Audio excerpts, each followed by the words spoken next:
Hey Internet folks, welcome to the inaugural episode of Jack Russell's Rote Association. I'm your host Jack Russell, and Rote Association is a segment where I'll be reeling off various pop culture and entertainment that's relevant to a specific theme or piece of media. Think free word association web, but less icebreaker with a school counselor and more Comic-Con happy hour.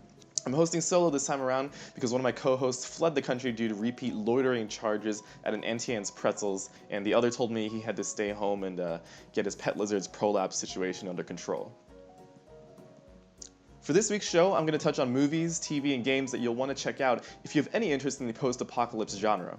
So first up, we have Mad Max Fury Road, a George Miller written and directed joint, where Furiosa, a hardened war princess played by Charlize Theron, rebels against her superiors and traverses the Australian wasteland to discover the mystery that is her past.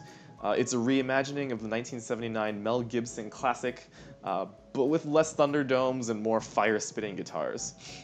It's a masterclass in Dr. Seuss level world referencing, and the cobbled together robot wars on steroids looking vehicles gives you a very real sense of post-apocalypse.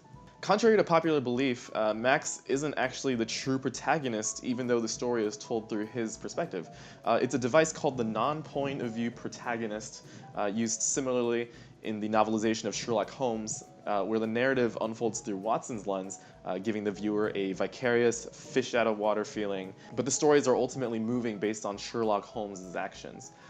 There's also an open-world Mad Max video game that gives you a loyal companion that's a Kirkland brand Hunchback of Notre Dame, to put it lightly, or that deformed skeevy dude from 300. And, well, it's out there in case you can't get enough guzzling explosions.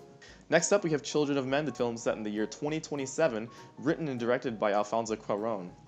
Women have somehow become infertile in this world, and a former activist / white savior archetype played by Clive Owen must transport a miraculously pregnant woman, who totally isn't named Mary, to a sanctuary at sea.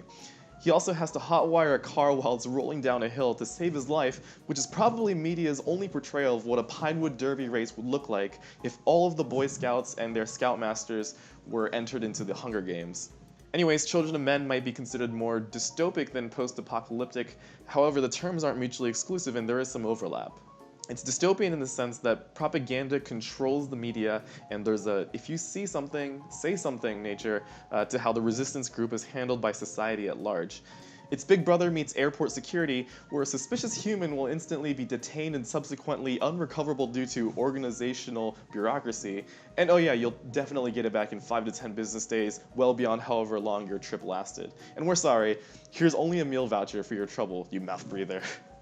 Thanks for flying Delta. Children of Men's post-apocalyptic tones are conveyed by way of dreary carnal imagery that tangibly imperils human survival and the fact that the very existence of humans is threatened by infertility. I assume the infertility is a public service announcement about the perils of drinking excessive volumes of Mountain Dew, but the movie leaves that plot detail intentionally ambiguous because that's not really the point. This film seems eerily relevant specifically in the biome of today's politics and cultural issues, and makes me wonder if Nostradamus is still alive and kicking and writing under the moniker Alfonso Cuarón. Now in the interest of time, I'm going to rapid fire some flicks at you before moving on to the TV section. Denzel Washington showcases his mysterious drifter badass chops in The Book of Eli, where his character must travel west across an apocalyptic desertscape to protect and deliver a sacred book to bring salvation to mankind. The neo-Christian overtones aren't so discreet, but not to its discredit. It actually creates an intriguing mythos that's beautifully incongruent with all the gore and violence that unfolds on screen. I Am Legend chronicles the story of a mass-market medicine backfiring and spreading a virus that kills most humans and leaves the survivors as nasty, nocturnal, zombie mutant dudes. Dr. Neville is immune to this virus, seemingly as much as Will Smith is to aging, and he researches a cure in the jungle-fied New York City, while listening to Bob Marley and having a kickback with his pet dog. He must then deliver the cure to a safe haven by way of a single mom and her son. And finally, speaking of zombie flicks, 28 Days Later shows us what happens when you don't stay in your lane.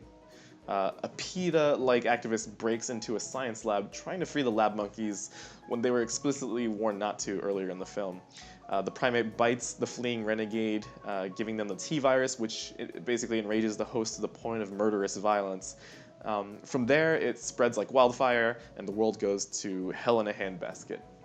It's essentially Road Rage, the movie, and it's an interesting thought exercise into what would happen if all 7 billion of us drove cars at the literal same time, collectively didn't use our turn signals, and somehow simultaneously cut each other all off at the same synchronized time. Now moving on to TV, I actually don't have that much to say about post-apocalyptic TV due to the genre being absolutely flooded exclusively by zombie-themed shows.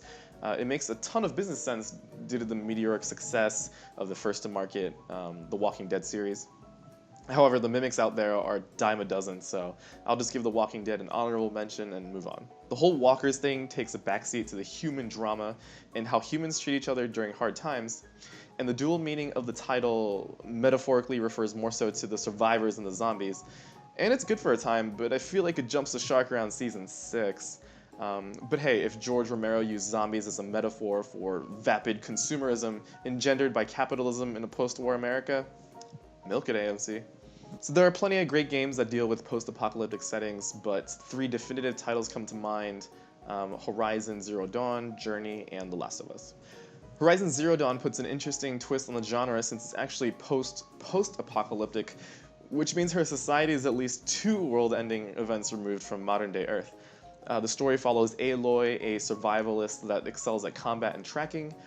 She isn't satisfied with her culture's complacency towards the "where did we come from and what happened to civilizations before us" questions. And while trying to get to the bottom of all these mysteries, she intellectually makes the village elders seem like a gaggle of flat earthers and anti-vaxxers. She also has to fight off giant mechanical dinosaurs with a collection of bows and arrows. It's Tomb Raider meets Zoids in the best way possible, and has been a critical darling to boot due to strength of gameplay, industry-leading visuals and graphics, and a fulfilling plot journey. So speaking of journeys, I'd be totally remiss if I left out Journey, which is the Game of the Year contender for 2012. It's actually a very short game that you can complete in just a single sitting. It's hard to describe because its abstract nature has so many different readings, and it means a lot of different things to a lot of different people. I generally liken its style to Fauvism, which is basically an art style that's an extension of Van Gogh's. Its characteristics impassion the art by intensifying the colors and distorting the form so it becomes more emotionally laden and fraught with feeling. Ancient ruins half buried in deserts serve as the setting for puzzles and breezy platforming, but a more sinister story lies beneath the remnants. So I don't want to spoil an ounce of The Last of Us since it's one of my favorites of all time. It tells the tale of Joel and Ellie, both survivors of a fungus-related disease outbreak. Joel is tasked with hauling Ellie across the country to the Fireflies, a contingent of rebels who represent a chance for a cure in the wake of infestation. It's probably one of the most affecting renditions of the genre that takes full advantage of its interactive means, and frankly, the desperation of survival can only be conveyed through the video game medium, by way of crippling scarcity of ammunition, for example. In case you've already played it, go check out the comics by Dark Horse for expanded universe stuff. And lastly, we have real life. That's right, real freaking life. Technically, from the dinosaurs' perspective, we humans are living in a post-apocalyptic world ourselves, and we should be thankful that we don't have to run away from a T-Rex like Littlefoot and his late mother, or use a mammoth as a shower. Never take for granted that our generation's biggest plight is losing your credit card, having to cancel it, telling the customer service rep, no, for the last time I totally didn't get top 3 drunk and lose it at that totally awesome St. Patty's Day bar crawl, and then re-entering all of your damn credit card credentials into Amazon, Spotify, Uber, Netflix, Venmo, eBay, etc. ad nauseum.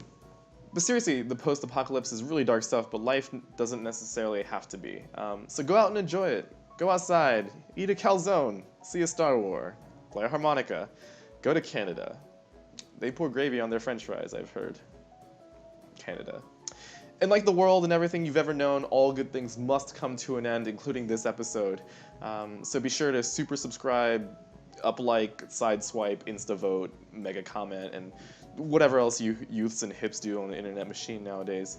But seriously, I really do appreciate your time and support, and welcome feedback for the show and potential future topics for discussion. You can get in touch with me at JRustTerrier on Twitter. Thanks for watching, and now I'd like to have a moment of silence in honor of dinosaurs.